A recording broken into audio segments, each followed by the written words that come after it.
Hola maestra, espero que tenga un buen día. El equipo está conformado por Alejandro Neftalí Canteuc, Giovanni Cuevas Montiel y su servidor Eduardo Antonio Quintana García. Nosotros hablaremos sobre la balanza de pagos. Yo estoy encargado de explicar la unidad uno, 2 y 3 y mis compañeros explicarán las demás unidades, ¿no? Para empezar con la balanza de pagos hablaremos sobre la definición de esta. La balanza de pagos nos sirve para... Bueno, la balanza de pagos es un registro estadístico con formato contable de las transacciones económicas. Este nos sirve para registrar todas las importaciones y exportaciones que hacen los residentes de un país, en este caso México, frente a los residentes de otros países, ¿no? En este, pues, como se registran todas las importaciones y las exportaciones, que esto pues son las transacciones de recursos reales o financieros que implican el intercambio de valores económicos. ¿Quién construye la balanza de pagos? El Fondo Monetario Internacional es el que da o el que brinda las bases metodológicas para que los países puedan realizar su balanza de pagos, ¿no? En el caso de México, el encargado de hacer la balanza de pagos es el Banco de México. El Banco de México actualmente utiliza la cuarta edición del manual del Fondo Monetario Internacional, aunque bien sabemos que actualmente ya hay una sexta edición, ¿no? La balanza de pagos está construida desde la perspectiva del país. Esto quiere decir, depende de la economía de cada país, es en la forma que se va a construir la balanza de pagos, ¿no? Que la balanza de pagos es un sistema contable que hace uso de partida doble, por lo que el ingreso de una parte implica un gasto de otra parte. La partida doble, pues sabemos que en las cuentas T, que ahorita más adelante les vamos a explicar. La partida doble se refiere que en el lado de los ingresos también tiene que estar registrado la parte de los gastos, ¿no? Y tiene que estar equilibrado. La importancia de estudiar la balanza de pagos. Se podría decir que la balanza de pagos es importante estudiarlo, ya que nos va a servir para tener una referencia, ¿no? Una referencia o un panorama en cómo están las relaciones de un país junto a otro país, ¿no? En el caso de México, pues saber cómo está la relación entre México, Estados Unidos, México, China, y cómo vamos a saber esa relación, pues viendo todas las importaciones, las exportaciones que hace de un país a otro, y también nos va a servir para tener un análisis financiero, para hacer un análisis financiero, ¿no? De cómo están, vale la redundancia, las finanzas del país, en este caso México, ¿no? Las balanzas de pagos estadísticos del Banco de México. Estas son cuatro, que son la cuenta corriente, la cuenta capital, los errores y omisiones y la variación de la reserva neta del Banco Central. Ahorita a continuación vamos a ver qué es lo que conlleva todas esas cuentas, ¿no? Perdón. Aquí está el ajuste por valoración y aquí es donde podemos ver todo lo que es la balanza de pagos de México.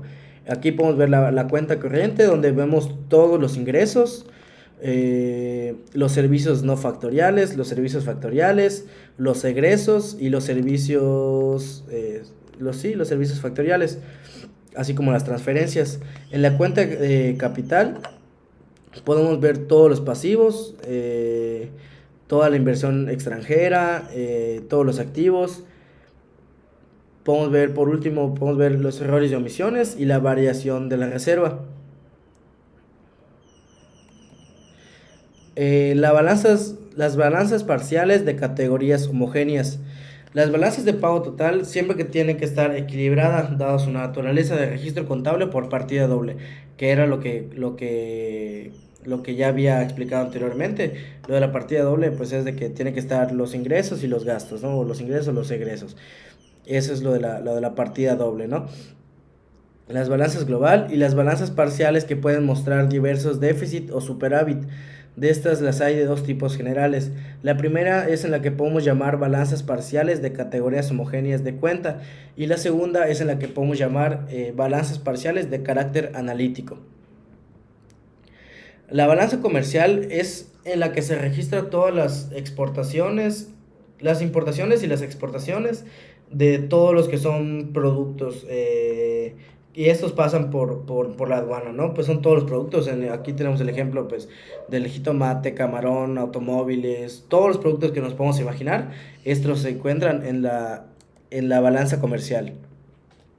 La balanza de servicios no factoriales. La balanza de servicios no factoriales son los que en la compra y venta entre los residentes de un país y los residentes de servicios que no correspondan a factores de la producción y que en su mayor parte tienen carácter final, como los servicios turísticos y de transporte aéreo. Pues son todos los boletos de avión, todos los planes turísticos, estos se encuentran en los servicios no factoriales. Ahora, la balanza de bienes y servicios no factoriales. Esta es la suma de las dos anteriores que vimos, las dos categorías homogéneas que vimos, que da como resultado la balanza de bienes y servicios no factoriales. Esta entra dentro de la contabilidad del PIB. Ahora vamos a ver sobre la balanza de servicios factoriales. Eh, los servicios factoriales registran las rentas o ingresos de los propietarios de factores de producción, ya sea trabajo o capital, cuando los servicios de estos son prestados de un país y los propietarios residen en otro. Recuerdo que en el documento aparecía un ejemplo, un ejemplo que decía que, por ejemplo, si un arquitecto mexicano está brindando sus servicios en Estados Unidos, estos entrarían los servicios factoriales, pero este arquitecto no podría estar ofreciendo sus servicios más de 6 meses. Ese es un ejemplo de la balanza de servicios factoriales, ¿no? Ahora la balanza de bienes y servicios totales. Que esta pues es básicamente la suma de las tres balanzas parciales de categorías homogéneas que vimos anteriormente y da como resultado la balanza de bienes y servicios totales. Esta vimos que entra en la identidad del ingreso nacional. Ahora vamos a ver sobre la balanza de las transferencias. El renglón de las transferencias registra la contrapartida de flujos reales o financieros sin quid pro o quo económico entre residentes del país y no residentes, cuando se exporta un bien y se recibe un pago en divisas a cambio.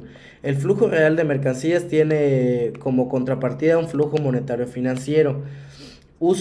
Uno es el quid pro quo del otro, cuando un residente recibe un donativo en divisas enviado por un pariente que reside en los Estados Unidos, por ejemplo. El flujo monetario financiero no tiene un quid pro quo económico. Esto lo que quiere dar a entender, el quid pro quo económico es como, yo lo entiendo como como un toma y daca. O sea, tú me das esto y yo te doy esto, ¿no? O sea, como la compra o venta. Ahora sobre la balanza de cuenta corriente, que esta es la suma de las 4 balanzas parciales de categorías homogéneas que vimos anteriormente, y este constituye la balanza de cuenta corriente. La característica de los renglones de esta balanza es de registrar los flujos reales de bienes y servicios, o la contrapartida de transferencias reales o financieras, y la cuenta corriente vemos que entra la identidad del ingreso nacional disponible. La balanza de capital pues son todas las variaciones de los activos y los pasivos de residentes frente a residentes del exterior que se registran en la cuenta de capital, y estas pueden clasificarse de acuerdo con varios criterios. En los recién pasados años, el Banco de México ha presentado desgloses de cuentas de pasivos y activos, y por sector acreedor o deudor interno. En el caso de los pasivos, distingue créditos y depósitos por una parte y la inversión extranjera por la otra. Esta última la subdivide a su vez en directa y de cartera. La balanza de cuentas de compensación. Estas pues están asociadas a cambios a la reserva distintas a los debidos a los resultados de la cuenta corriente y de la cuenta de capital. Viendo las balanzas resumidas, que estas podemos ver que son cuatro, ¿no? Que es la cuenta corriente, la cuenta capital, la variación de las reservas y la balanza global. La balanza global es una suma de las dos primeras, o sea, la cuenta corriente y la cuenta capital. La suma de estas dos se conoce como la balanza global, ¿no? Ahora vamos a hablar sobre los principios de registro de las transacciones. Ya vimos todo lo de las cuentas corrientes, todo eso. Y ahorita vamos a hablar cómo es que se registran. Para registrarlas está el uso de las cuentas T. Las cuentas T, pues como su nombre lo dice, pues es una cuenta en forma de T, que donde del lado izquierdo se registra el debe y del lado derecho se registra el haber. Cuyo carácter contable es de partida doble, ya vimos lo que es la partida doble, y no resulta explícito en las balanzas estadísticas del Banco de México. Existen tres tipos de registros, que son el registro contable, el registro de la cuenta capital y el registro de la variación de las reservas. Empezando con el registro contable, pues son todos los componentes de la cuenta corriente, perdón, solo que tienen signos de manera implícita, en donde los ingresos corresponden a registros del haber con signo positivo y los egresos registrados del debe con signo negativo. En estas solo se hace explícito el signo del saldo. El saldo total de la cuenta corriente, negativo cuando hay un déficit y positivo cuando hay un superávit. El registro de la cuenta capital se registran las variaciones de los activos o pasivos de los residentes frente a los residentes del exterior. En la balanza de pagos del Banco de México, los signos de los registros de la capital se hacen explícitos, diferentes a los del registro anterior, ¿no? Y por último, el registro de la variación de las reservas. Los principios de registro de estas corresponden a los de la cuenta capital, pues las reservas son sencillamente activos internacionales del Banco Central. Un aumento de activos requeriría un signo negativo y una disminución pediría un signo positivo, ¿no? En ciertas partidas de compensación que el Banco de México anota en el rubro global de reservas, porque dan a origen a una variación en las mismas, pero sin que se relacionen con operaciones de la cuenta corriente o la cuenta de capital. Aquí podemos ver todo lo que son el resumen de las cuentas, donde podemos ver la cuenta corriente, la cuenta capital, la variación de reservas junto con la contrapartida de la variación de reservas. En la cuenta corriente podemos ver todas las importaciones y exportaciones de mercancías, así como las exportaciones e importaciones de servicios, ya sea factoriales o no factoriales, y las transferencias recibidas o las transferencias otorgadas. Y en la cuenta capital podemos ver todo lo que es aumento y disminución de pasivos, así como el aumento y disminución de los activos, ¿no? Esto ya sean a corto o largo plazo. Y pues en la variación de las reservas, pues como su nombre lo dice, pues lo que registra son todas las variaciones. Y en este pues solo son dos, que es el aumento o la disminución de las reservas, ¿no? Y por último está la contrapartida de variación de las reservas, que es donde se encuentran los ajustes por valoración y el oro y plata monetarios. En estas son todas las transferencias que existen. Más adelante mis compañeros les van a hablar sobre el tipo de las transacciones que hay, les darán ejemplos. eh, y en base, depende de las transacciones que existan. Es la manera que se van a registrar en todas las cuentas que ya vimos, ¿no? O sea, ya sea en el debe, en el haber, por qué se registra en cada uno. Y de mi parte sería todo. Espero que haya quedado todo claro y espero que tenga un bonito día, maestra. Gracias.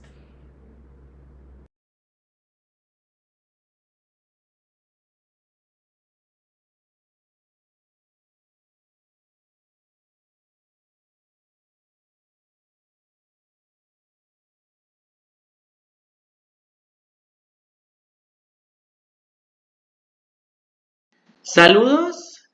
Ahorita hablaremos lo que es la segunda parte de lo que es la balanza de pagos. Primero, empezamos lo que son los ejemplos de registro de las transacciones de balanza de pagos. Un nombre muy largo, por cierto. En este caso tenemos que considerar que estos son situaciones hipotéticas, no son reales. En este caso se está utilizando el ejemplo de México con el resto del mundo. Acá tenemos lo que es la primera transacción. lo que nos mencionan hubo una exportación de mercancías por valor de 2.350 millones de UME o unidades monetarias del exterior. Obviamente las divisas se vendieron al Banco de México. Acá podemos decirlo que al haber una exportación de mercancías, obviamente entró capital a nuestro país y por eso se registra en el haber una exportación de mercancías. Entonces, como se utilizaron divisas para hacer el pago, obviamente estas divisas fueron vendidas al Banco de México. Y a partir de esa venta, el Banco Central obtuvo más dólares. Entonces sus reservas de UMES aumentaron 2.350 millones de UMES. Bueno, acá nos mencionan que personas físicas residentes de México depositan a bancos extranjeros 60 millones de UME. Bueno, esto tenemos que considerarlo que esto es una fuga de capitales. Hay que considerar eso, una fuga de capitales, ya que nuestras reservas disminuyeron a partir de que nosotros vendimos estas divisas a las personas.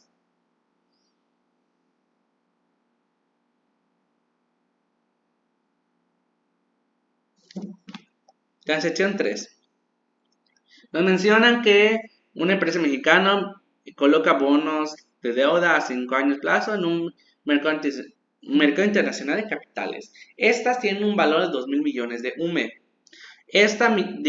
De lo que fue utilizado, conseguido de los 2.000 millones de UME, 1.000 se utilizaron para pago de importación de mercancías y el otro para gastos de inversión de bienes y servicios del país.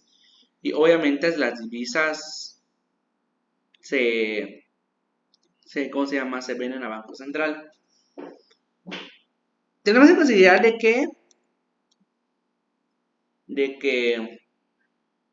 esos 2.000 se utilizaron 1.000 para importación de mercancías y se cuenta en el EVE porque hicimos el pago. De esos otros 1.000 obviamente se quedan en nuestras reservas porque se hizo el cambio de divisas de UMES a pesos mexicanos. Entonces, al hacer esa venta, lo que son nuestras reservas de UMES aumentaron. Y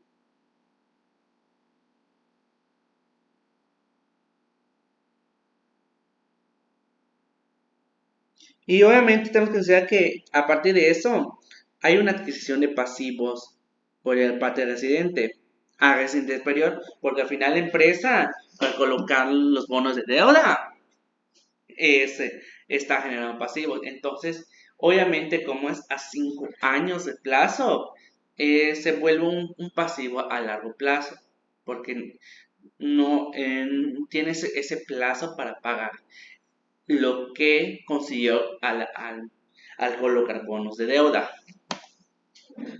Bueno, en este caso tenemos la transacción 4, que menciona que turistas del exterior gastan 1.200 millones de UMES en cuestiones de artesanías, hoteles, restaurantes del país, como un residente en el extranjero. Acá obviamente tenemos que considerar que no se puede manejar en el país lo que es el pago solo con dólares. Se hace el pago y se tiene que hacer el cambio de divisas de UMES a pesos mexicanos. Entonces, esos 1.200 millones de UMES, el Banco Central los compró. Entonces, al hacer el cambio de peso, entonces, obviamente nuestras reservas aumentaron.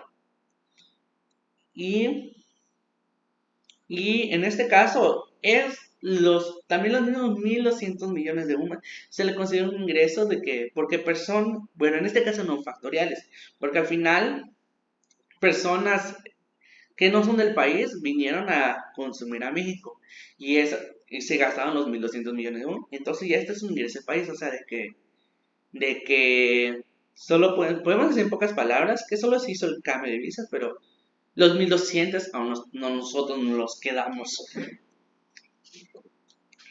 En este caso, transacción 5. Nos mencionan que empresas maquiladoras importan bienes intermedios, o sea, no bienes finales, por 1.700 millones de UME, que al final de su producción, se podemos decir, la transformación, ya me puedo dar a entender, que es lo que se produce al final se va a exportar por 2.800 millones. Entonces, entonces 2.800 millones fueron lo que exportamos. Pero obviamente esos 2.800 millones hay que restar los 1.700 que se pagaron para el pago de la importación de mercancías. Pero al final, como para en la exportación, la diferencia se paga en UMES. Obviamente hubo un aumento en nuestras reservas en UMES por la diferencia que hubo o sea, la ganancia que hubo cuando se terminó de producir los bienes y se volvieron a vender al extranjero.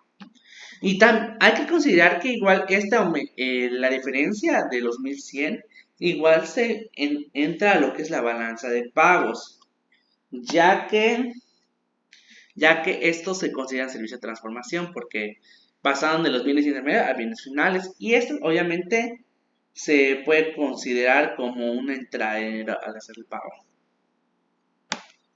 Transacción 6. Acá podemos ver que nos dice que ciudadanos mexicanos que se encuentran en el extranjero hacen un donativo, o sea, a parientes mexicanos que obviamente están en el país, por lógica.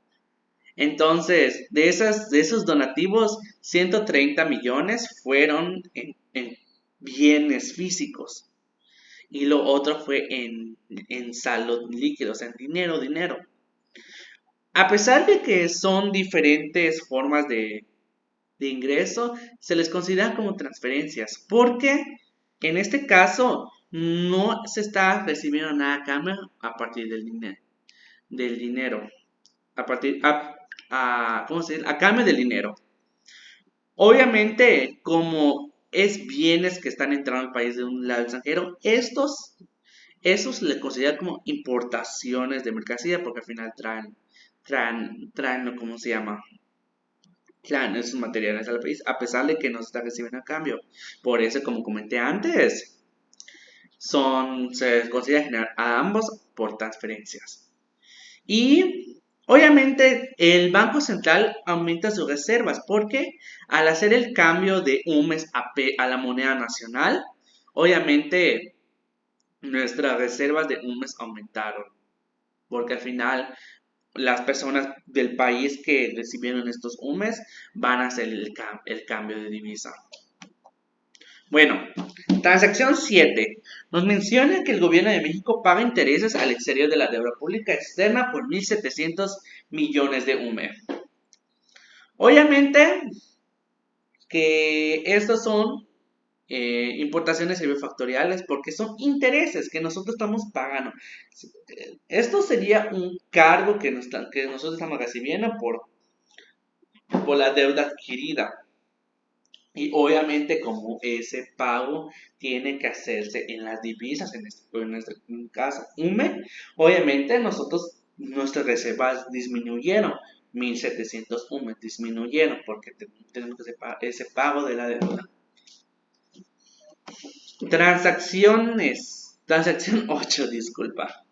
Nos menciona que inversionistas extranjeros, compra de México, hacen 3 tipos de compras. Una, empresas establecidas por 4.000 millones de UME. Acciones en el mercado secundario. Y también lo que es certificado de tesorería del gobierno de 28 y 91 días. El primero tiene una cantidad de 400 millones de UME. El segundo 200 millones de UME. Y el tercero tiene un valor de 500 millones de UME. Oye, en este caso, la suma de esto significa un aumento de reserva, porque para hacer estas compras se necesita moneda nacional. Entonces, lo que son los inversionistas del resto o sea, los extranjeros, tienen que hacer el cambio de divisas a peso mexicano para hacer la compra. Entonces, el Banco Central aumenta sus reservas de UME. Obviamente, esto ya serían como los 1100 que ya desglosados se le puede considerar un abono. Porque de las empresas compradas, se le puede considerar inversión extranjera directa a largo plazo. Y también, y el segundo sería inversión de cartera. Y ya lo último son los certificados de tesorería, que esto es a corto plazo porque solo compraron de 28 a 91 días.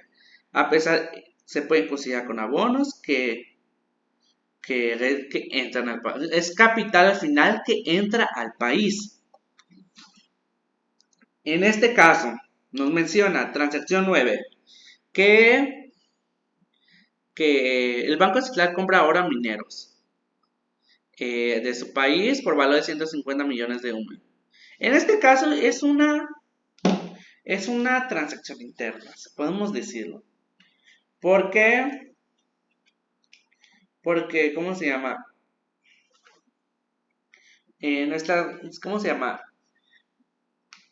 Porque, ¿cómo podemos decir? Pues se puede mencionar que el oro no salió del país, porque al final el Banco Mexicano lo compró, el Banco Central. Entonces, en este caso, en lo que son las reservas de oro y plata del, del ¿cómo se llama? Del Banco Central aumentan, pero igual, como ese fue pago, el pago no se hizo con moneda nacional, podemos considerarlo de que sería como una disminución de reserva, porque al final nosotros nos quedamos sin 150 millones de uno por el pago, pero al mismo tiempo entró oro y plata a sus reservas. Transacción 10. Los francos en poder del banco. El franco, hay que considerar, esta es una divisa. Los francos en poder del Banco de México constituyen una parte de reserva de divisas por este. Y, y estas pierden valor por 75 millones de UME como resultado de la devaluación que hubo de esta moneda. Obviamente, esto se le puede considerar una disminución en las reservas porque el valor de los francos disminuyeron. Entonces, a partir de eso, hay que hacer un ajuste por la valoración, porque tenemos que saber al final, a partir de esa evaluación, cuánto es nuestra reserva de un mes. Porque, como comentamos, disminuyó lo que es una devaluación, o sea, disminuyó el valor de los francos. Y obviamente, como se queda esos francos que teníamos estaban dentro de nuestras reservas, obviamente si lo convertimos a un mes, ya es menos de lo que estaba valorado antiguamente. En este caso hablemos de la transacción 11, que nos menciona empresas privadas de inversión extranjera total que están residentes en México obtuvieron utilidades por 1.200 millones de UME, los cuales 850 son concepto de dividendos que se remitieron al exterior. Y de esos 1.200, 850, 350 se reinvirtieron para la inflación. Entonces, acá podemos ver lo que está en el debe, porque al final los 850 se utilizaron, salieron del país. Y los 350 millones, obviamente ya no están porque se hizo se utilizó para una inversión. Pero igual, a partir de eso, ¿cómo se llama? Estos consideran un aumento de pasivos a largo plazo porque al final esas utilidades tuvidas se utilizan para reinvertir en su planta. Entonces, a partir de eso ya se convierte en pasivos. Y obviamente lo que son las reservas del Banco Central, esta obtuvo 850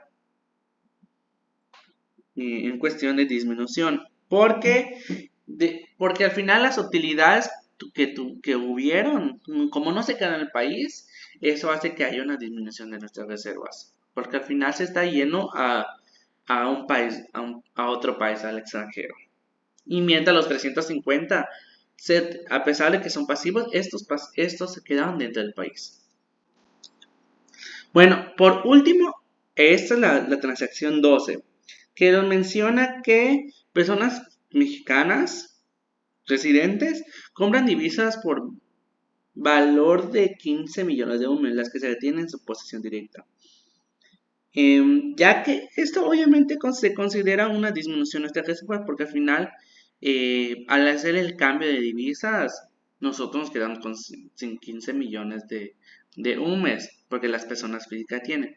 Obviamente, esto se considera un aumento en los activos del país, porque al final los 15 millones están ya dentro de la economía, están circulando, y por eso se le considera un aumento de activos para estas personas, pero eso fue en corto plazo, porque al final, al hacer el cambio por pago, obviamente al momento tuvieron el dinero en los activos, pero esto también, como en un ejemplo anterior, se le puede considerar como fuga de capitales, ya que al no tener esta cantidad de divisas que ya fueron vendidas, no, ya no, ya no tenemos los 15 millones que se pueden utilizar para sostener lo que es el tipo de cambio de nuestro país.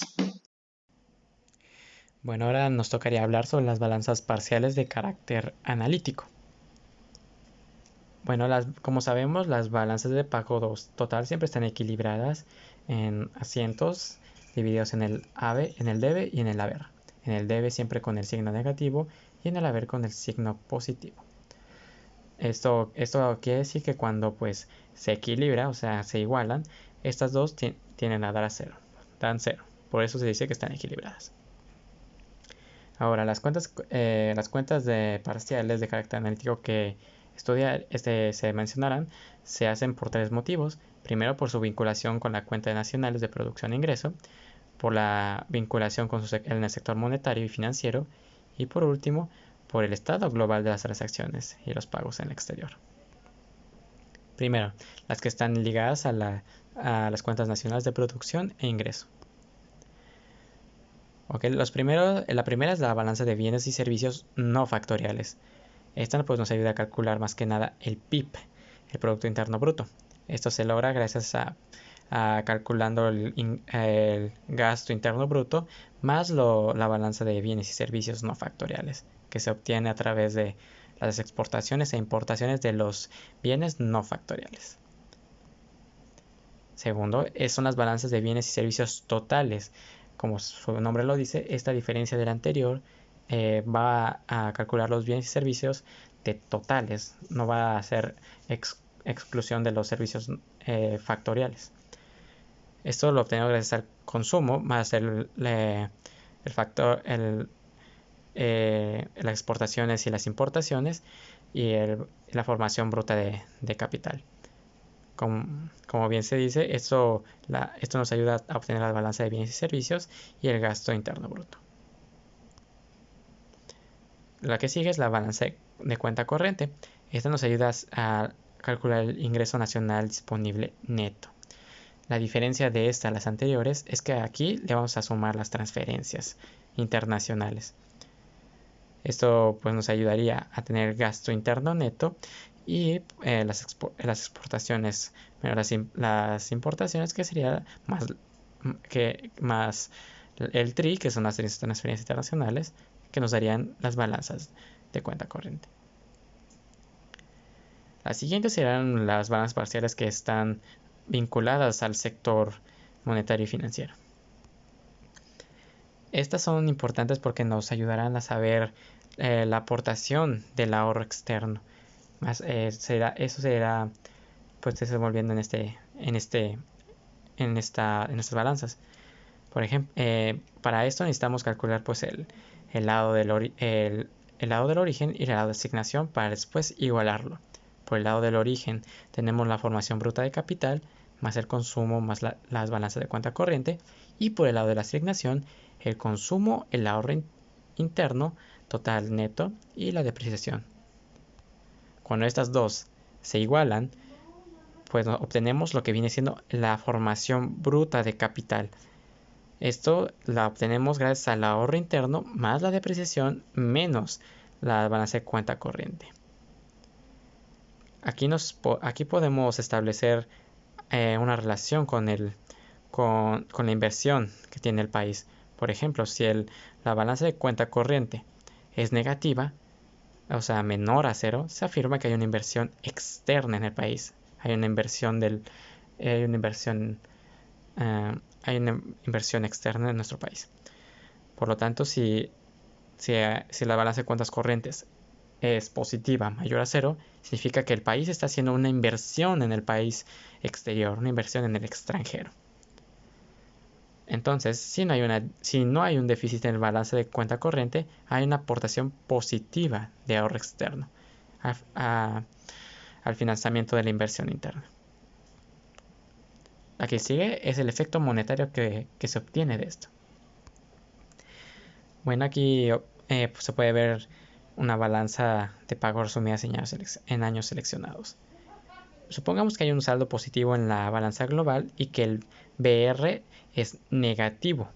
Es decir, las varianzas en las reservas, pues eso cuando es negativo, pues significa que la base monetaria se expande y con ella también la oferta monetaria.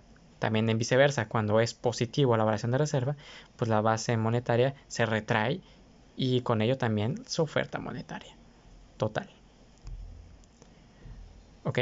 ¿Eso cómo se puede explicar? Sencillamente con esto. El Banco Central, cuando hay como se dijo en el anterior, cuando la balanza de reserva es negativa, el Banco Central esteriliza el efecto monetario de la acumulación de divisas mediante la venta de deuda pública. Aquí en el balance del Banco Central se puede ver un incremento en las reservas y por ende un decremento en la base monetaria, que de igual modo se tiene que establecer en el haber con un incremento en la base monetaria y una disminución en la deuda. Okay. Ahora en la segunda, el banco, si en una segunda situación, en el Banco Central no esteriliza el efecto monetario inicial de la acumulación de décimas porque considera compatible con sus metas de expansión monetaria y de inflación. Aquí se puede ver el incremento de las reservas y el incremento en la base monetaria. Ahora, hablemos del equilibrio y desequilibrio de las balanzas de pagos. A algunos les gustaría poder juzgar el estado global de las relaciones económicas de un país con el exterior por medio de una sola cifra de superávit o déficit en las balanzas de pago. Pero seamos sinceros, esto no significa que haya una relación negativa o positiva en el país. Dependerá mucho de la política monetaria, económica e incluso social que está siguiendo el país en ese momento para estimar si esto es un beneficio o es algo conveniente. Por ejemplo, es posible calcular el balance aproximado y el desbalance, pero existen diversas balanzas parciales que usualmente mostrarán ese déficit y superávit. Aun cuando no todas las balanzas parciales que son posibles calcular tienen el mismo significado ni la importancia, porque como bien dijimos anteriormente, todas poseen un carácter analítico desde un punto de vista determinado. No es lo mismo de que el mismo país esté evaluando sus balanzas de pagos que un país exterior esté evaluando las balanzas de pagos de ese mismo país.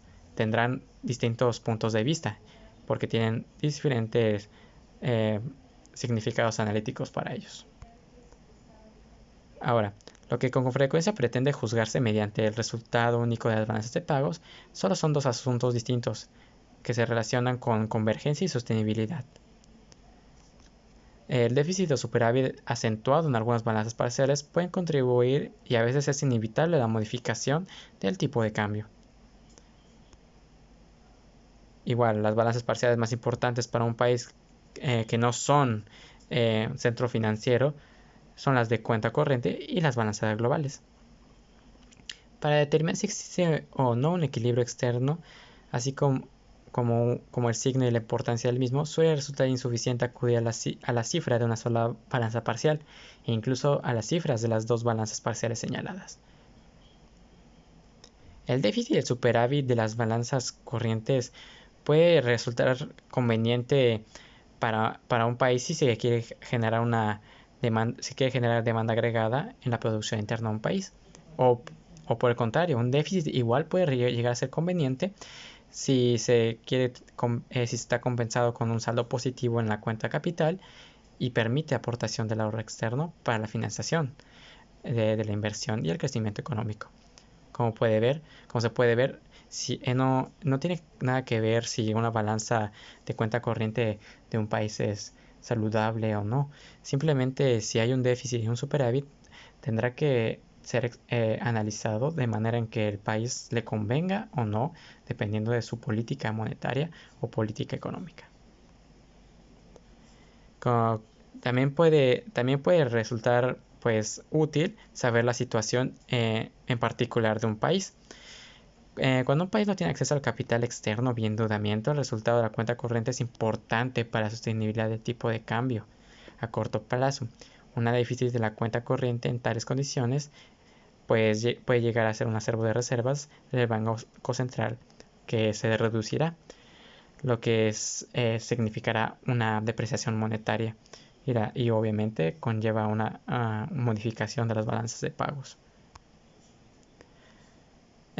Sin embargo, el déficit de una cuenta corriente puede terminar por sectar las fuentes externas de capital y conducir finalmente a la pérdida de reservas monetarias y otra vez a la depreciación de la moneda.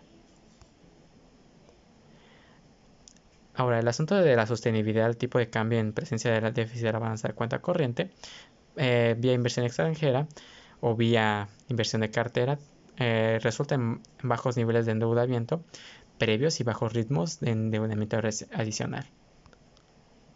Las balanzas globales de pago resultan de la suma de las balanzas de cuenta corriente. Y un déficit de la balanza global significa pérdida de reserva inmediata. En tales circunstancias, el cambio de expectativas del agente económico que haga que saquen las fuentes de capital externo, incluso reinviertan las corrientes del capital, puede obtener agentes que elaboran al interior de la misma.